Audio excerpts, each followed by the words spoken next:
Here we go at the lovely studios of WSAN Radio, located at 502 Montana on the corner of Hackberry.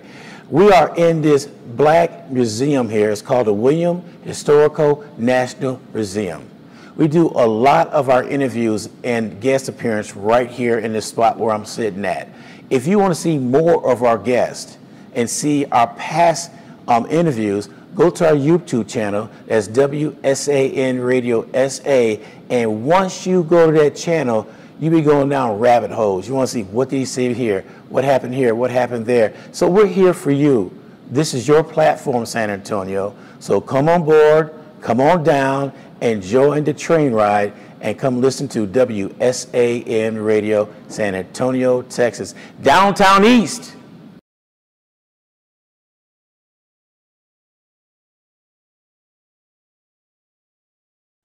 I love when everything works the first time around. It makes me feel so much better. Isn't that right? Yes. All right. Without further ado, here is, I got everything going. Oh, golly, I'm ahead of myself. All right. It is now 32 minutes after the hour. It's 104 degrees outside. Talking about the dog days of summer. Boy, is it here. It is just plain hot. Or as they say, caliente. Woo, caliente. Anyway, good afternoon, Miss Primrose. Good afternoon. So good to be here. How are you? I'm doing good. How are you doing? Oh, I'm doing great. Thank you. You staying in the well, let me show you my face at least, right? Okay. There we go. There we go. I feel better now. All right. How's everything going with you today? Oh, it's just been one of those, thank God it's Friday days. Yeah, I hear you on that right there. Yes, I'm glad it is too. But it can always be worse. I'm just praying for the people in Hawaii and what they're going through. So yeah, they're going through a lot there. A lot, yes. Yeah, I mean, that firestorm went through there, just burned up a whole town. And I mean, in no time. It was just like a whole day of fires. I couldn't imagine going through that. And no warnings or anything. No warnings, no. That fire had been moving fast. Yes, it really was. Yeah, just got to keep them in prayer. Yes. They say that all the fires aren't out yet, but they'll get through it. Which kind of coincide what we're going to talk about today. I mean, I wonder if some of them was financially ready. That is such a good question. You are so right. There is a 3 to 6 month of emergency funds that you have, but that 3 to 6 months emergency fund would not even put a damper on what they went through over there. No. Insurance wise, and you know, they're just devastated. And one guy came on and said he had another house on another island over there, but he had everything. He had 2 houses and a rent house over there, I think. And they barely got out. They moved. Isn't that something? You just can never be prepared for something like that. I mean, not totally. Even if they knew it was coming, I mean, it was just so fast that I don't think they would have thought they had to act that fast. And you're right. A lot of people don't think about those things that can happen just like that, you know, and you think you always have time. You know, I can do it tomorrow. I can prepare tomorrow. And tomorrow is just not promised to us. No, it's not. Yeah. So that's a good segue on to start things off. Being prepared for a natural disaster. Are we ever prepared financially wise for a natural disaster? My answer would be no, because you don't know how bad a disaster is going to be. You just pray you got enough insurance to cover all that. Yes, that's so true. And, you know, a disaster like that, it's not just financial. You have your emotional baggage that you got to deal with. You got the financial aspect of it, but your family, communications, plan of escape even. I mean, it's a lot to deal with, but just trying to regroup and restore things that were lost, it really would be great if you had a financial footing that will help you. Now you're waiting for FEMA and you got money coming from FEMA. That's great. But what if you already had your money set up so you could access it and have things getting started even before you waited for FEMA. That is the kind of plan that a lot of people just don't think about. You don't think that you're ever going to need a plan like that. But believe me, these days, me and my daughter, we're practicing. What are we going to do in an emergency? What do you have? What do I have? Do you know where my will is? Do I know where yours is? Where's your go-to point? We're trying to do those things because we're just living in such unpredictable times right now. And Yeah. every little bit of preparation helps. You can't ever be totally prepared for everything, but every little bit helps. And whose money do you want to spend? Your money or somebody else's money? If they're going to give you money to help you to get back in shape, you should go ahead and take it, because paying a little bit now for a lot later, I think that's a good deal. So what would be, this is said and done, they're gonna have to rebuild and all that. And once they get everything together, do you think it'd be this time for them to sit down and talk to a financial, semi-professional, and go over what they went through? Because they went through something nobody has, you can't Ever gone that, through? you can't plan that. But with them Hmm. going through it, I think whoever helps them out financial wise planning to come up with a great game plan, because they've been through, hate to say the word, they've been through hell. Yes, literally. Yeah. Yes, And yes. so, and with them going through that, their mind will probably more focus on what can I do if this ever happened to me again. Yeah, Because yeah. somebody said, I don't like insurance because I paid each month and I don't know what's going to happen. That's the whole idea. You don't know what's Hmm. going to happen. That's why they call it insurance, for when you need. Yes, yes. Yeah, exactly. And you don't know how long you're going to pay. And that's the argument I hear a lot, is that I don't want to pay all my life for insurance that I'm never going to need. I'm like, you just don't know. And that's just human nature, Ronald. We have the nature that it's always the other person, it's not me. And it's really hard for people to reconcile their mind that they're human and these things will happen to you. It's not a matter of when, it's not a matter of how, but when. I mean, these things are happening a lot more frequently now. And you can just go down the block and find an example of someone who's gone through something like this.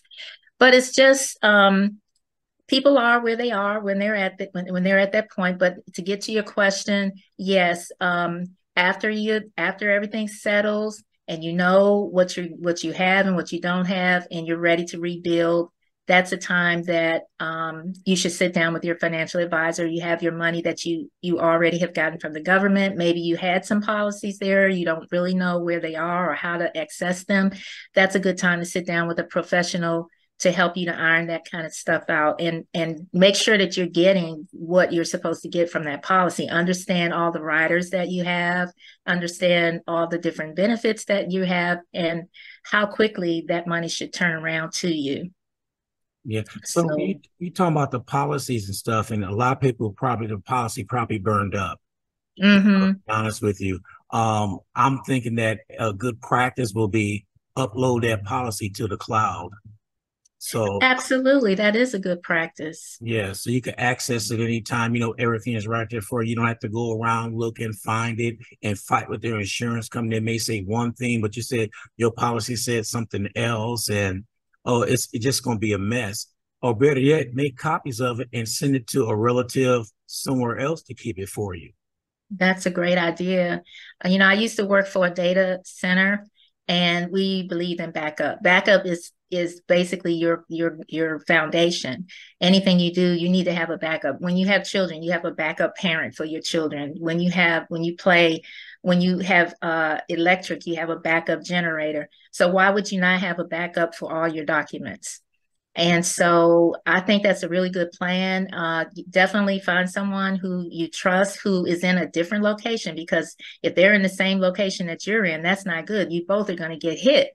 And so you wanted to have those documents. And in the cloud is a great thing. But even the cloud can get hit if you're relying on something that is local and not I guess, a network cloud. So you just want to make sure that you understand the access privileges that you have for those documents.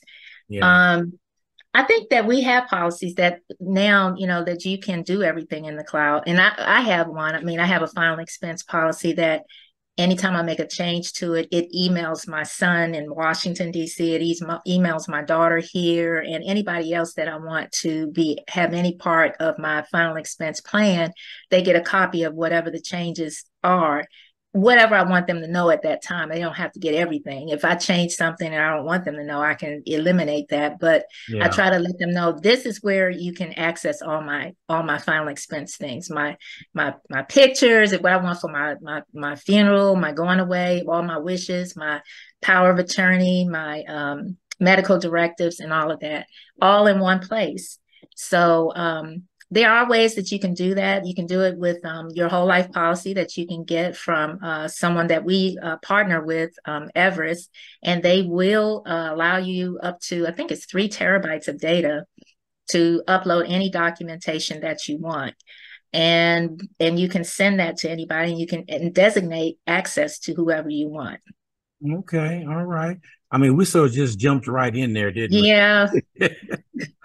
So, tell everybody exactly what you do, and you got a lot reading your bio. I said, golly, she's everything but the president of the United States. Oh, well, I try to do those one at a time. I can't do Yeah, them yeah. So all. you got But a lot of things up under your umbrella.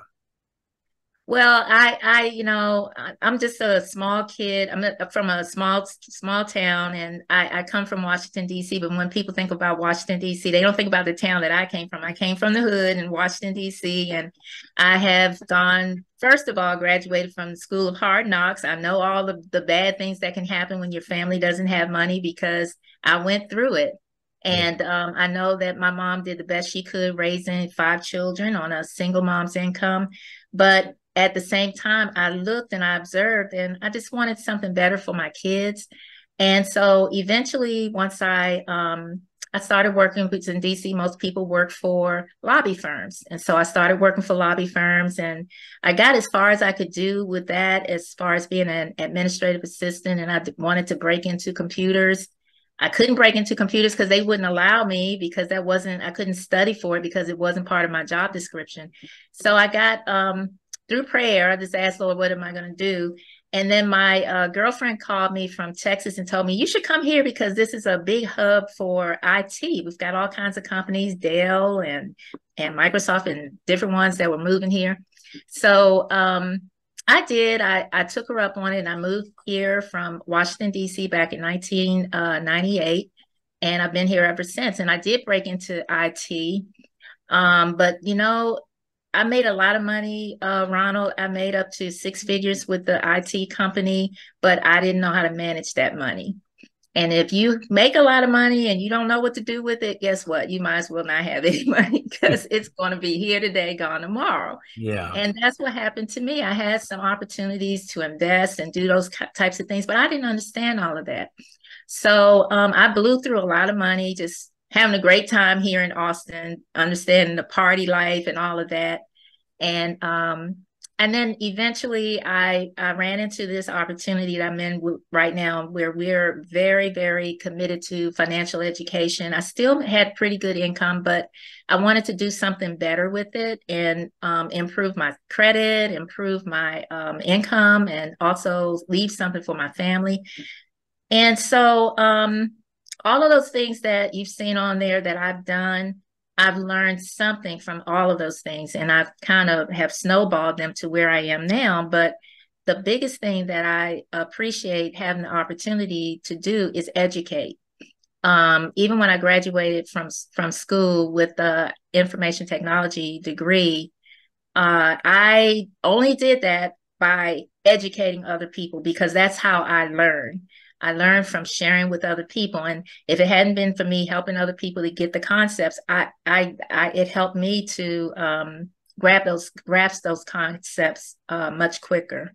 So that's what I do. I just share with people, and I'm a big networker. I think we talked a little bit about that before. Yeah. I believe in joining organizations, not just for what I can get out of them, but I would like to introduce them to somebody who can help them.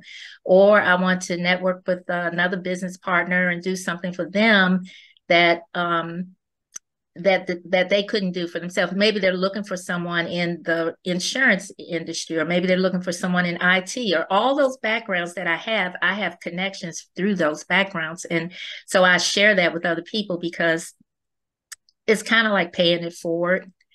But yeah, I right now, I'm a late bloomer when it comes to finances, and I don't tell anybody that it's ever too late. No, because wherever you are at whatever age or whatever stage, you can take full advantage of your situation and turn it around. So, Yeah, you're right about that. So, I was talking to somebody about the baby boomers and Generation X and Z and Y and all those other generations out there. And I said there's a difference between the baby boomers. We're more or less structured, and we count our pennies, make sure everything is there, and we was already having that emergency plan already in place before they started talking about it.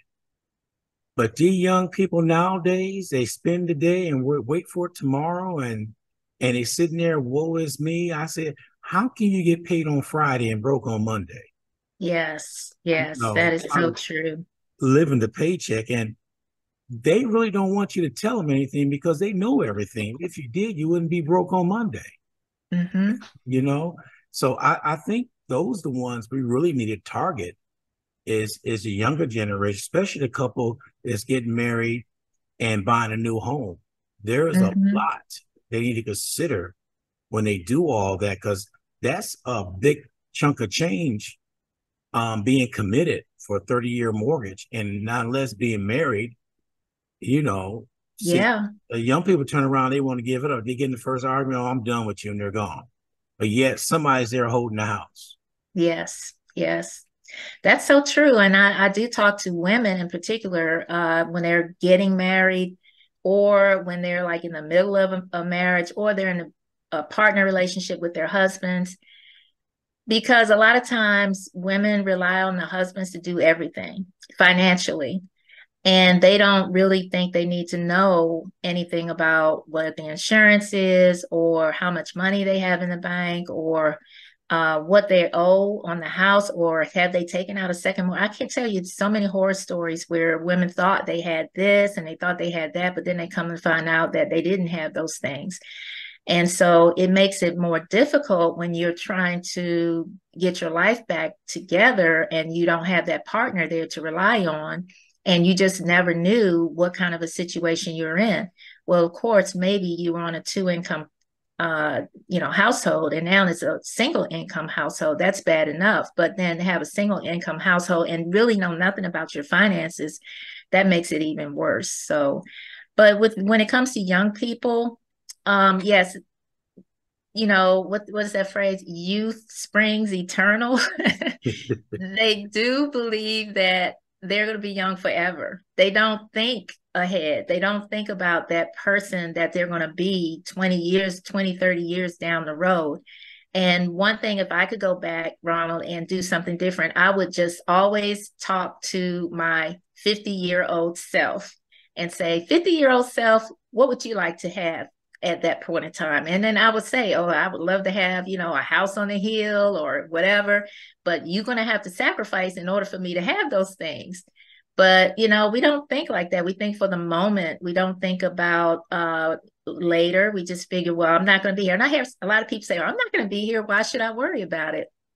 But, and I do say that in the Black community, I hear that more so than others. When I talk to people of different ethnicities, they know exactly what their future is. They know exactly who's leaving them this and leaving them that. And they know exactly what to do with what they have because they were taught that at an early age. Yeah. And they talked about money at an early age, and they understood that, I know that this is the best thing to do with my money. If I'm going to get a financial advisor, they're going to do what I ask them to do, not what they dictate to me to do. So we do need to educate our children a lot more. And I would say as early as they can count. My mom used to take my sister and I, and on Friday, she would pull all her change, spare change out on the purse and make us count it. and tell us exactly how much it was. And that's how we learned how to count money. And we understood the value of a dollar, because she said, if you're asking for something and it doesn't add up, if it add up to more than what's on this bed, you can't have it. So it's just little lessons like that, and then Yeah. taking with my daughter, she was not a math person, still isn't. So I would have to take her to the grocery store and teach her, the difference between how one carrot costs and another. And the bigger the carrot, the more it costs. So, I try to get her to understand, there's a difference in what you're asking for. You can't just say, I need money. Things cost based on how much you are trying to purchase. So it's all kinds of little ways you can teach children about money.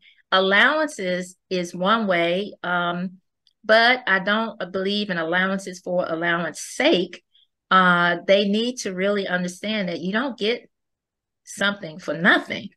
And Right. so I do believe that if they are working and they're doing community service and they're getting good grades, they get an allowance. Otherwise, sorry, Charlie, but they need to understand that's the way the world works, right? So we can start at home with teaching the kids, but then schools need to incorporate financial literacy into the curriculum. When I was in school, I did take business courses and they taught me about money and compound interest and stuff like that. But that was like after high school, almost I'm about ready to graduate from high school.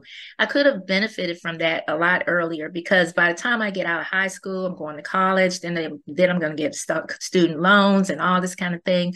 I Yeah. need to understand how money works way before then. So yeah, I think you're right. We do need to educate kids, and children need to understand the value of money and how money works at an early age. I remember growing up that we had to learn how to count out of a cash register. Mm, We had to learn yes, if somebody gave you $10 and the bill was like 675, let's go 673, make it hard on them. We had to learn how to give that change back the right that, way. But now yes. you go right now, Push a button. you push a button, that's a Happy Meal, that's this, that's that. It tells you how much it is and how much change you're getting back.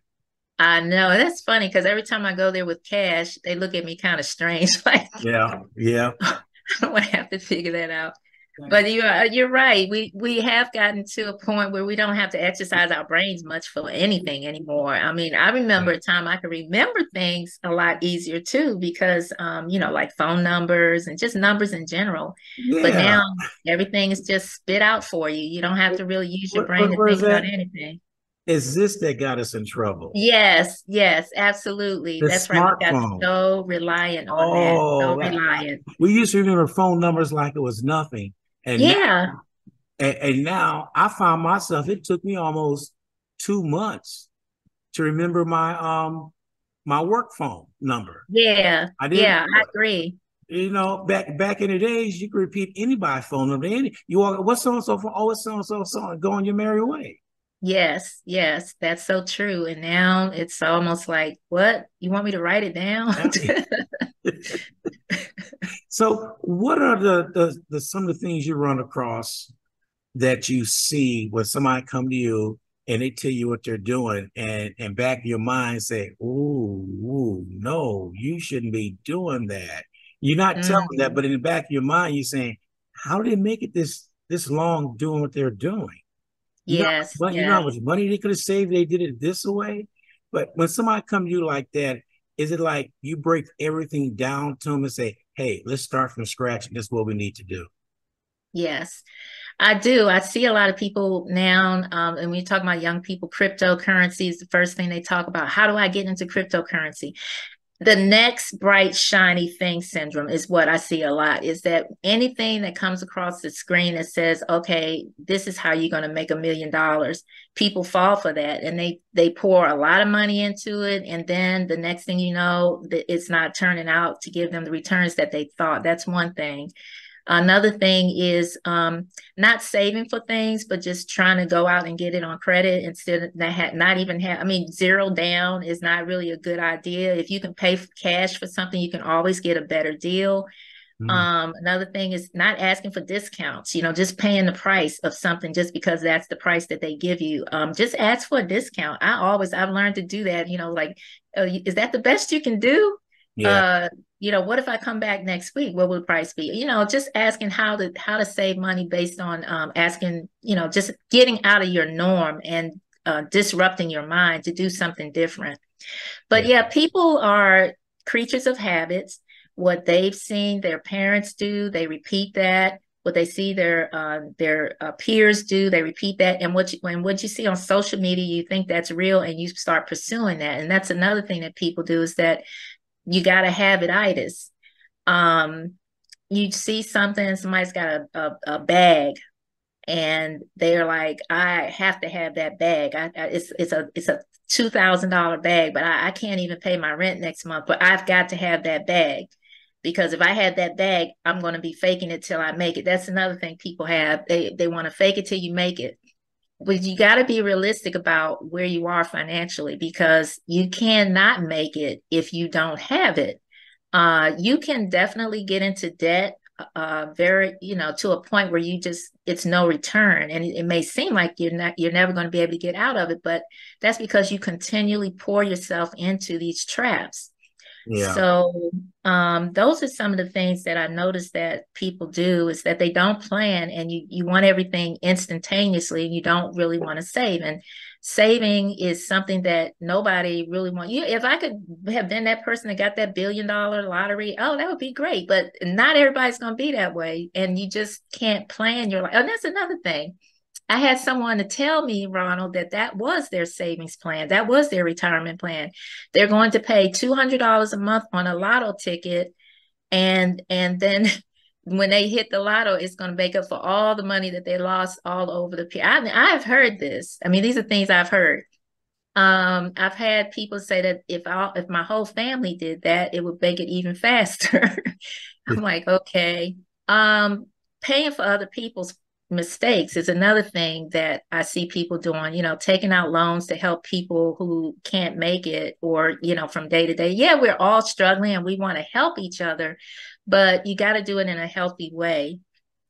Yeah. Ask and you got to help that person it's just like a drug addiction, like if somebody needs help, you don't want to become an enabler. Yeah. You definitely want them to see the error of their ways. And if they're not willing to talk about the error of their ways, believe me, they're not going to pay you that money back anyway. So for me, I do have a certain budget that I have that I can help other people, and I pray about the rest. And I just can't, give my money away to people who don't have no idea of how money works, or how they're going to pay you back, or how they're going to even turn their own situation around. So we do a lot of that. And I guess, not having a firm foundation, that's the biggest thing, is that you don't understand that you got to put yourself first, pay yourself first. Stop giving your money to Nike, and stop giving your money to Fila and all these different people, and start paying yourself first. And, you're not going to get rich by making other people rich. And maybe, just the word rich, what does that really mean to you? What does success mean to you? It doesn't have to always mean a big house on a hill and a Mercedes in the driveway. You have to understand to define those things for yourself, so that when you reach what you feel happy with, then that's what matters. Not what other people, not what the Joneses are doing, but what is going to make you content. Where are you and being satisfied, or being content? You know, just this Hawaii thing, just let me know. I don't have the best furniture in my house right now, but it's mine and it's paid for. And just think, what if I was in Hawaii and I had no house? So it's a matter of Yeah. perspective. You have to understand how to be grateful for what you have. Because if you don't appreciate what you have, then what's the point? You're always going to be going for that very next shiny thing, and then you're never going to be happy. And I've heard people say, even millionaires and those who we think who should be the happiest people, they're not happy because they never understood what would make them happy. And so they just kept pursuing. And then when you think that person should be happy, they're not. Yeah. just you said a few things in there. Um, I was talking to somebody a couple of years ago. Guy was very arrogant, and we were bowling, and he was telling everybody how he got his big old house and two cars and a slingshot and all this. He said, "Yeah, man, I made it." I said, "Really?" I said, "What you mean you made it?" "Well, look what I have." I said, "So you almost $750,000 in debt, I would say, what you were saying, but you said you made it. So what happens if you lose your job today? You wouldn't be where you're at right now." I said, this is what made it is to me. I told him both cars are paid off, Yeah. house paid off. We got things going to a nest egg, and we got everything going on. And I said, I'm not out here bragging about anything. And in Hmm. my heart, we made it because we owe nobody anything anymore. And, Right. and when you say you got your Mercedes in the front yard, your BMW, and your big old house and all that stuff, I'm proud for. I'm glad you got it, but you won't make it till all that's paid off.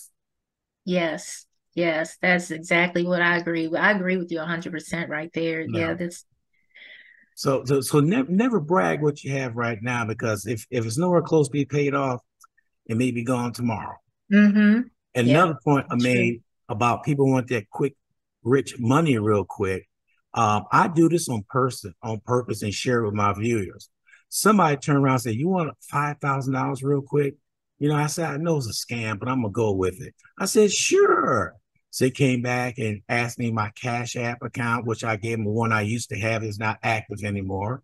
Then he turned around and said, "Well, I need your address." So I send it to you. So everything right there, when you asked for my email address, right away it was a You scam. know, You don't need yeah. one for Cash App. So I went Hmm. along with it. Then he emailed me. He messaged me back, saying, "I just sent you an email. Let me know if you got it." I waited about 15, 20 minutes. He messaged me again. "Hey, man, you need to go to your email and verify all." I went to the email, and I verified that was my email address. And so here I am waiting. He said, "It's on its way." Then he sends another one. I said, "This is how this works. You send me $100, I'll send you $5,000. I said, "Okay, I got one for you." I said, why don't you deduct that $100 you're gonna get from me and send me $4,900? He said, "That's not how it works." I said, "In my book, that's how it works. Why should I give you $100 for 5,000 knowing I'm not going to get it?" So the very Hmm. next day, I turned around and told everybody on air what I did, said his name, did everything. I said, "I'm Yes. up for this. This is a scam."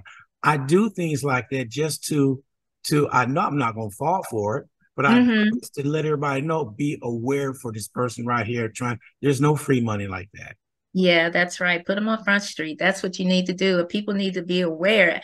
And the worse the economy gets, the more those scams are going to come up. Yes. And I don't know who we ticked off. I know we ticked off a lot of people here in the United States, but it's like they're out to get us. Okay. They're like Mm-hmm. throwing these scams and breaking into your email accounts, hacking, and all this stuff is going on at an alarming rate. I can't tell you how many times I've had to change my email passwords this year just because of that. It's just crazy. So you really do have to be a lot more diligent and be careful. And there's so many different ways they're getting you, like the one where you pick up the phone and they're asking you questions and asking you to say the word yes so that they can have a recording of your voice saying yes so that they can use that to get an application or a loan Mm-hmm. filled out that you just got voice prompts for. Yep. And so, there's so many different ways that, you really never even imagine how creative people can be until they get ready to try to scam you out of your money. It's just like, if you're that creative, you can go get a job somewhere, really Yeah. make a good living. But, now that's too good. That's too much like right. But yeah, you really have to be careful out here. Yeah, definitely, most definitely. Um, wow. I don't know what to say. It's just people out there just take you for, and they sleep good at night too. They sleep good, yes. And most of them are not even here in the US. And we've gotten so accustomed to having overseas customer service that we don't even question it anymore, that when you pick Right. up the phone that you're talking to somebody overseas, you just assume that they're going to be overseas. And so they get that trust factor from you. It's really bad. You just have to be on alert all the time. I can't tell you how many free McAfee accounts that I've gotten over this year. Sorry, we've lost your information, and Yeah. oh, but guess what? You get a free account again. Yeah. So yeah. Yeah, they do that. I mean, it is crazy. You know, holiday season is coming up, Mm-hmm. and that's when we go buck wild and spending above our needs because it's always is it a need or is it a want? A want. Yes. You know, do you want it or do you need it? And most of the time, it's a want, and it's sitting over there in the corner 6 months later. Yes. Yes. That is so true. Yeah. You ever watch that show Hoarders? I don't know. Yes. It's scary, and you wonder, how do people get to that point where they just got everything in their house, all the stuff that's unopened and with the tag still on it, it's all just piling up, crumbling and stuff like that. There's a scripture in the Bible that says, don't store up for yourself goods that will rust and mold and tarnish. Yeah. But we see this a lot, and it's a sign of emptiness in your soul. I mean, I don't understand how people get to that point that they're just, in a house and they're comfortable with that. And it's more shame. You don't want people to know that you're at that point. Right. But with Christmas shopping, this is the thing about that. To me, I think the government, or our capitalist society relies on us to go out and spend so much money, and they promote that so much that we don't really sit down long enough to think about, why are we even shopping for Christmas? Why are we just buying people things at the end of the year and going into debt for others that we don't even talk to sometimes throughout the year? Mm-hmm. And you really have to assess what it is that you're going to do. I like Kwanzaa, and I like to just have like a quiet little time with my family, but going out buying gifts for people, and a lot of times it becomes a competition. This person got me this, so I got to get them that. And they got me this last year, so I got to get two this year.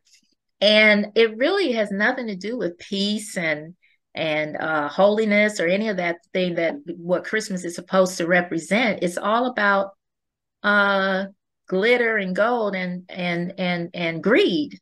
Yeah. And so I think that and what is it, Black Friday, even people going out trampling each other for a TV. Yeah. You really don't have a moral compass if that's the biggest thing that you can think to do right after Thanksgiving. You haven't even had time to say thank you before you're going out grabbing something and trampling someone for it. That just doesn't seem to be it's in the wrong spirit. So but I think, for me personally, I've been at a point where I got into debt because I didn't have, like I said, I had money and it came too fast. And when it came too fast, I didn't have the ability to appreciate it. All I know is I didn't have something, and now I've got a lot of it. So let's go spend it, something I would never have been able to do before. And I think a lot of people now, they think that they're never going to ever have that opportunity to have finances and have money in their hand. And so as soon as they get it, they want to spend it. And if you're living that way, you might as well just take your money and put a match to it and burn it, because you're really not going to have wealth by just spending every dime that you get. And, it's a poverty mindset. So I think Christmas with your family, if you can sit down and think of ways that you can give to other people who are less fortunate, that's something that you really get a good feeling from. Doing something for people who are less fortunate than you. That's a good way to spend the Christmas holiday. But it's just the times that we're in, Ronald. I mean, we just don't think like that anymore.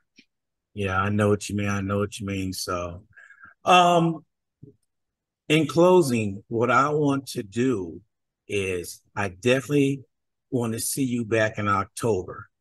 Okay. The reason why that is because we're coming to the holiday season, and Yes. they need to be knocked upside their head and don't go out and max your 2 or 3 credit cards out for like what you just said to buy gifts for people that you don't even see once a year, and That's right. and stuff like that. And the other thing, the end of this month, I'm gonna be up your way, so maybe I'll call you and come say hi to you or something. Absolutely. Yeah, Absolutely. in this Please month. do. So, but I'll do that. But and in closing, tell everybody how they get a hold of you and all the other good stuff. Go on the website, phone numbers, email address, all that good stuff. I'm very simple to get a hold to. You can look me up as jptxrose@gmail.com. And my website is jpewellness.com. And my phone number is 512-744-8149. And I will respond to text a lot faster than anything else, but definitely get a hold to me. I can meet with you for 30 minutes and we can do a 30-minute assessment of just where you are. It doesn't take 30 minutes. It could take about 15 minutes to do the assessment and then 15 minutes to discuss it. That would give you a great start as to knowing exactly where your money is and what gaps you really need to fill in. So I would love to work with you. So feel free to reach me. Okay, and I'm gonna give you a call next week and Okay. go over some things with you that we go over because right now I'm looking. Let me see. You know, it's funny. People don't start asking questions to after the show. Mm-hmm. I tell you, I guarantee I get 10 questions between now and Monday. Once they Okay. look at the show again, well, what about this? What about this? I try to tell them you could call in and anytime you want, but you know, they shy. Yeah, and I did not go into a lot of details with exactly what we offer. So I would love the opportunity to come back and go into that in more detail. And if anyone does have questions, just you can send them to Ronald if you feel more comfortable with that, and then he can reach out to me. But yes, I would love to talk to you. If you want to talk with me one-on-one, that would be great. Well, maybe we could do a September and October, have you on a couple more times. Okay, that would be We awesome. just jumped right into the Hawaii thing, and I know it was just like taking us in a different path, but I that's know. okay. I'm sorry for Yes, that, but that was devastating, and it's yes, still going yes. on as we speak. Mm. All right, Jacqueline Thank Rose, you. I appreciate you being on, and I appreciate this. we'll talk to you later on. All right, then. Thank All right, you. thank you. Bye-bye. Goodbye.